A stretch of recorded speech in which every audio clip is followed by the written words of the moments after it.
ଆପଣଙ୍କ ଘରେ ଗୋଟେ ଗୋଟେ ଗାଡ଼ି ଅଛି ମାନେ ଆପଣ ଜାଣିଛନ୍ତି କି ଆପଣଙ୍କ ଗାଡ଼ିର ମାଇଲେଜ୍ କେତେ, 1 ଲିଟର ଦେଲେ ଆପଣଙ୍କ ଗାଡ଼ି କେତେ କିଲୋମିଟର ଯାଉଛି। ସେମ୍ ଜିନିଷ ଆପଣଙ୍କ ଉପରେ ମଧ୍ୟ ଆପ୍ଲାଏ ହେଉଛି। ଆପଣଙ୍କୁ ନିହାତି ଜାଣିବା ଦରକାର କି ଆପଣଙ୍କର ଡେଲି କ୍ୟାଲୋରି ଇନଟେକ୍ କେତେ ଅଛି। ସେଇ ହିସାବରେ ଆପଣଙ୍କୁ ଖାଇବାକୁ ପଡ଼ିବ। ଆଉ ଯେଉଁ ଖାଇବା ଖାଉଛନ୍ତି ମୋଷ୍ଟଲି ଜିନିଷ ଆପଣଙ୍କର ନ୍ୟୁଟ୍ରିସନରେ ଭରା ଖାଇବା ଆପଣ ସେଇଟାରେ ରଖିବାକୁ ଚେଷ୍ଟା କରନ୍ତୁ। ବହୁତ ଲୋକ ଅଛନ୍ତି ମିଠା ଛାଡ଼ି ପାରୁନାହାନ୍ତି, ତାଙ୍କ ପାଇଁ ୟୁଟ୍ୟୁବରେ ଭିଡ଼ିଓ ଅଛି କି ଆପଣ ମିଠା ଖାଇକି ମଧ୍ୟ ନିଜର ୱେଟ୍ କମେଇ ପାରିବେ। ଆଉ ତାଙ୍କର ଥିଓରି କ'ଣ, ଆପଣ ଗୋଟେ ଦିନରେ ଯଦି 1500 କ୍ୟାଲୋରି ଖାଉଛନ୍ତି, 1500 କ୍ୟାଲୋରି ଭିତରେ ଯଦି ଆପଣଙ୍କର ମିଠାଟା ଆଡ଼୍ ହେଇଯାଉଛି ତ ଆପଣଙ୍କର କିଛି ଅସୁବିଧା ହେଉନି। ମୋ କହିବା କଥା 1500 କ୍ୟାଲୋରିରେ ଆପଣ ଗୋଟେ ମିଠା ଆଡ଼୍ କରିବା ପାଇଁ କିଛିଟା ଜିନିଷକୁ ଗିଭ୍ ଅପ୍ କରିବାକୁ ପଡ଼ୁଛି। ସେଇ ମିଠା ବଦଳରେ ଯଦି ଆପଣ କେଉଁ ଫ୍ରୁଟ୍ସକୁ ସେଇଠି ଆଡ଼୍ କରିପାରିବେ, କୌଣସି ନ୍ୟୁଟ୍ରିସନ୍ ରିଚ୍ ଫୁଡ଼୍ ଯଦି ଆପଣ ଆଡ଼୍ କରିବେ ତ ମିଠାଠୁ ଆପଣ ବହୁତ ଭଲ ରିଜଲ୍ଟ ପାଇବେ।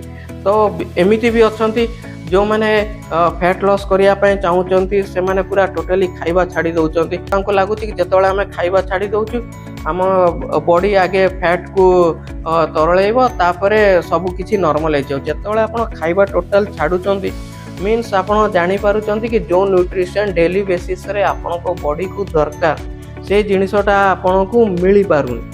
ତ ଆପଣଙ୍କର ଏଇଟାରେ କେବଳ ନ୍ୟୁଟ୍ରିସନ୍ ସହିତ ତ ଆପଣ ଦୂରକୁ ଦୂର ଗଲେ ଫ୍ୟାଟ୍ ବି ଯାଉନି, ଆପଣଙ୍କର ମସଲ୍ ବି ମଧ୍ୟ ସେଇଟାରେ ଲୁଜ୍ ହେଉଛି। କାର୍ବକୁ ଗୋଟେ ଏମିତି ଖରାପ ଦୃଷ୍ଟିରୁ ଦେଖୁଛନ୍ତି କି ଅଧିକ କାର୍ବ ଖାଇଦେଲେ ତାଙ୍କର ଫ୍ୟାଟ୍ଟା ବଢ଼ିଯାଉଛି। କାର୍ବ ନଥିଲେ ଆପଣଙ୍କର ମାଇଣ୍ଡଟା ଫଙ୍କସନ୍ କରିବା ବହୁତ ମୁସ୍କିଲ ହେଇଯିବ। ତେଣୁ ଆପଣ ଡେଲି ନିଜର କ୍ୟାଲୋରି ଇନଟେକ୍କୁ ଆପଣ ମେଜର୍ କରନ୍ତୁ। ଆଜିକାଲି ବହୁତ ସାରା ଆପ୍ ହେଇଗଲାଣି, ଆପଣ ଚାହିଁଲେ ନିଜର କ୍ୟାଲୋରିକୁ ଟ୍ରାକ୍ କରିପାରିବେ। ବହୁତ ସାରା ଆପ୍ରେ ଇଣ୍ଡିଆନ୍ ଫୁଡ଼୍ର କ୍ୟାଲୋରିକ୍ ଭ୍ୟାଲୁ ଲେଖା ହେଇଛି। ଆପଣ ଯାହା ଖାଉଛନ୍ତି ସେଇ ଜିନିଷକୁ ଡେଲି ଡାଟା ବେସିସ୍ରେ ଆପଣ ଫିଡ୍ କରନ୍ତୁ। ଆପଣ ଜାଣିପାରିବେ କି ଆପଣ କେତେ ଖାଇବା କଥା, କେତେ ଖାଉଛନ୍ତି।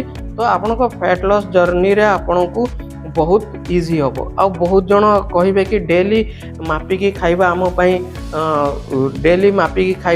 ପାଇଁ ସମ୍ଭବ ହେଇପାରୁନି। ଆପଣଙ୍କୁ କୌଣସି ଖାଦ୍ୟ ଡେଲି ମାପିକି ଖାଇବା ଦରକାର ପଡ଼ୁନି। ଫର୍ ଏକ୍ଜାମ୍ପଲ୍ ଫାର୍ଷ୍ଟ ଟାଇମ୍ ଯଦି ଆପଣ କୌଣସି ରେସିପି ବନାଉଛନ୍ତି, ଫର୍ ଏକ୍ଜାମ୍ପଲ୍ ଆପଣ ବିରିୟାନୀ ବନାଉଛନ୍ତି, ସେଇ ସମୟରେ ବହୁତ କିଛି ଆପଣ ମାପି ଜୁପିକି ପକାନ୍ତି। ଧୀରେ ଧୀରେ ଯେତେବେଳେ ସେଇଟାରେ ଆପଣ ମାଷ୍ଟର ହେଇଯାଆନ୍ତି, ଆପଣଙ୍କୁ ମାପିବାକୁ ପଡ଼ିବନି, ଅନ୍ଦାଜରେ ଆପଣ ଜାଣିଦେବେ କି କେତେ କ'ଣ ଦେବାର ଅଛି।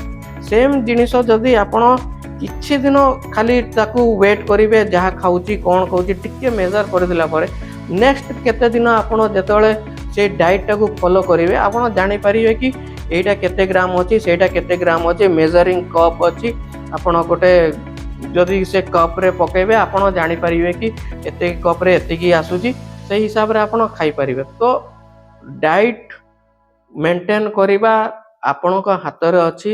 ଆପଣ ଚାହିଁଲେ ଆପଣଙ୍କର ଡାଏଟ୍ ବହୁତ ଭଲ ମେଣ୍ଟେନ୍ କରିପାରିବେ। ଆଉ ଏ ଭୁଲ ଇନଫର୍ମେସନ୍କୁ ନେଇକି ଚାଲନ୍ତୁନି କି ଭାତ ଛାଡ଼ି ଦେଇକି ରୁଟି ଖାଇଲେ ଆପଣଙ୍କର ୱେଟ୍ ଲସ୍ ହେଇଯିବ।